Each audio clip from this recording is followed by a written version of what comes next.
Good morning on a Monday. We've got a big week ahead of us. Hey, we just came off of a great weekend and a great time of worship, and we had a great day yesterday. Big week ahead of us. Tomorrow, of course, is election day. If you haven't voted yet, tomorrow is the day. So you need to be sure to get out and cast your ballot.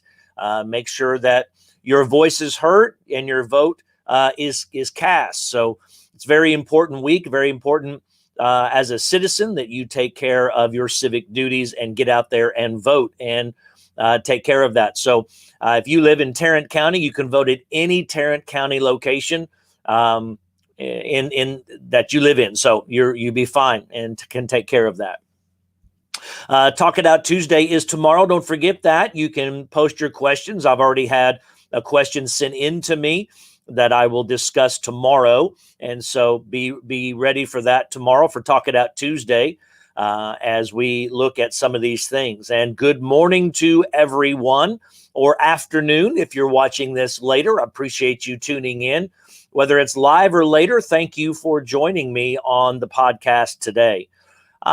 Today, I wanted to touch on something that I read this morning. Now, our reading plan each week has a couple of days in the Old Testament, a couple of days in the New Testament, and a day in and around the wisdom literature, which is the center portion of your Bible.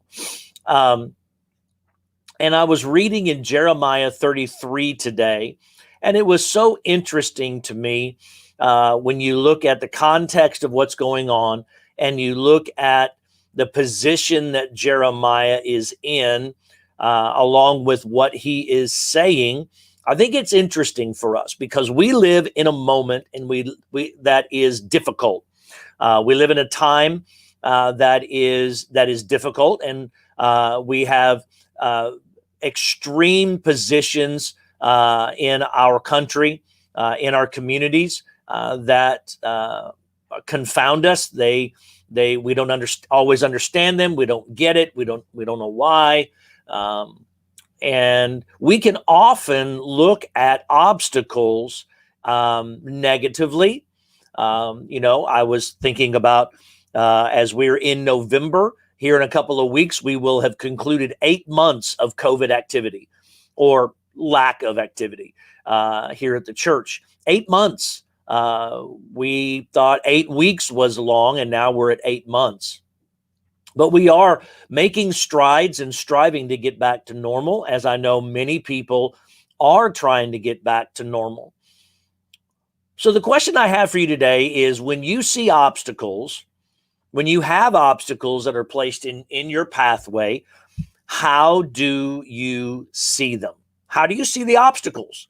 Because this is a critical component for our life.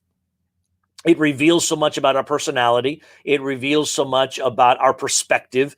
It reveals a lot of our character when we look at obstacles. Here's another way to ask it. If I have a glass of water that reaches the halfway point, is it half full or is it half empty? Now, see, there's two different ways to look at the same situation. You have a glass. You have a 24-ounce glass that has 12 ounces of water in it.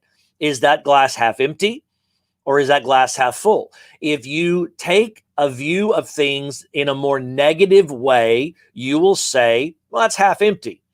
If you look at life negatively, if your personality is negative, if you are critical, you will view it as half empty. If your personality is more of a positive, graceful, merciful, forgiving, easygoing, you're likely to say that glass is half full.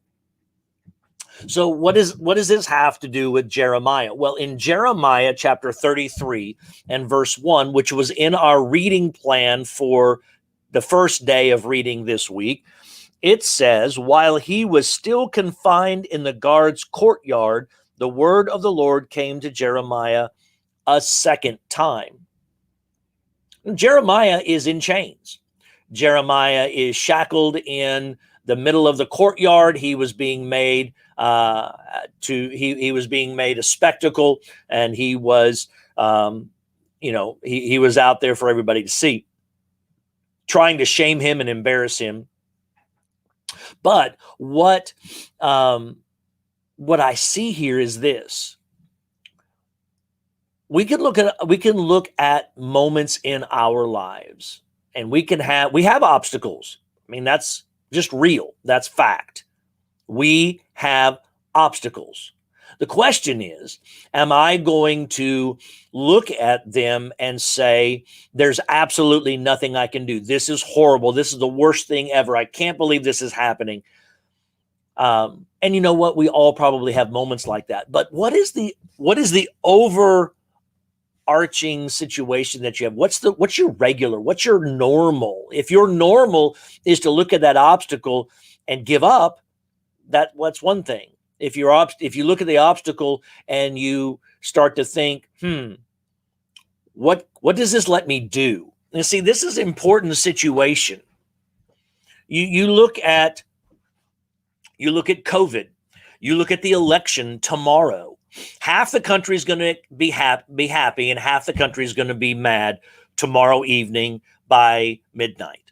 By the time tomorrow ends and or Wednesday begins, well, unless it's too close to call and they have to do like they did several years ago and go to the courts to figure it out, then everybody's going to be mad. But the point is, after the election, half will be happy and half will be mad. Why? Because we are viewing things as difficulties and challenges and things to overcome, or we're possibly looking at it and saying, you know what? Hands up, done, whatever. And I think that we as Christians need to have a different view of these things. Sure, it does make a difference who's in the White House. I'm not a fatalist. It does make a difference. And I cast my vote, and I put my vote in. I did early voting, and I voted for the candidate that I felt I needed to vote for, just like you did. Now, here's the situation. I may like and I may not like who gets into the White House, but Romans 13 doesn't give me an out. It tells me, hey, you're supposed to support them, pray for them, follow them, obey them. I don't have to like it. Okay. And that's something that we as Christians need to understand. We need to realize that we must see things differently because we have been changed. We have been transformed in different ways. So when Jeremiah is sitting here and he is in chains, basically, he's in the stocks in the center of town, out in the courtyard, trying to shame him. The word of the Lord comes to him. What does this mean for us? Here's what it means. Things that come up in life, you can look at and say, what does this keep me from doing? Or you can look at it and say, what does this allow me to do? Now, see, Jeremiah could have been in the stocks. He could have been in jail, basically, but the public side of it. And he could have said, you know what?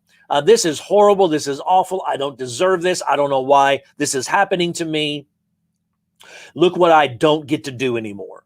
I don't get to roam around free. I don't get to go do this. I don't get to go do that. And he could have viewed it like that. Or he could have just said, this lets me have a different view. I'm still in the courtyard. And the word of the Lord came to him and he was able to speak in the courtyard. And he took it as an opportunity more than an obstacle. And it was not comfortable, but it wasn't convenient, but it did allow him, if he chose to view it this way, an opportunity to keep speaking to the public at large, because it's the courtyard. Everybody came and went through the courtyard. And so here we go. Are we going to look at this election tomorrow, and depending on who ends up winning the presidency, are we going to look at it and go, oh my goodness, look what we don't get to do. Look what isn't going to happen. Look how awful. Or are we going to say, you know what? What does this allow me to do? What can I do as a result of this? How can I keep moving forward? Jeremiah is going to tell them later on in chapter 33, he's going to say, look, you see ruins. I see restoration. You see things broken down. I see them built back up. And he said, you can't look at just what's today. You have to look at what's coming, and you have to look at what's coming in the future. Things may be bad right now, but there's a future out there that's better. That future, Christian, may not be the future on this planet. That future may be in heaven. It may not get better while we're on earth, but it absolutely, Hebrews chapter 4, is going to be better because we get to enter that eternal rest that we are promised in Jesus for eternity. And so we need to take a different view. We need to take a different look on this Monday. Don't look at your week and your calendar and say, oh my goodness, I don't get to do anything I want to do. But we can take a look at our calendar and say, what can I do? What can I do for the kingdom? What conversations can I have for the kingdom? What opportunities do I have for the kingdom, even in the midst of this schedule? What can I do for the kingdom? How can I serve Jesus? How can I share the gospel? How can I have a good attitude in a bad moment and therefore cause somebody to ask, how can you be in such a good mood? Do you not know what's going on? Absolutely, I know what's going on. I know what's going on. I know what's happening. I know how horrible things may appear, but I can still have a positive, joyful attitude because my power and my life is not wrapped up in this moment. It's wrapped up in Jesus, and that gives me a different viewpoint. So, is it obstacles or is it opportunities? Take a look at your day. Take a look at this week. Instead of saying, COVID won't let me, let's start asking, what does COVID allow me to do? Well, for a long time, it allowed us to reorganize our priorities. For a long time, COVID allowed us, while we were in complete shutdown, it said, we could do things we weren't able to do before. We had time to do things we weren't able to do before. Now we're in this election. Now we're coming back up to rising COVID cases and rising hospitalizations, and we have things that are going on. And Philadelphia is in a mess, and we have all kinds of problems. We have this election tomorrow. Let's not view it whoever ends up in the seat. And whether the Senate holds Republicans or if it flips to Democrats, or whether whether Democrats get to take over the Senate, it doesn't matter. It doesn't matter. We cannot look at everything and say, woe is me. Because when we start focusing on us, it takes our eyes off of Jesus.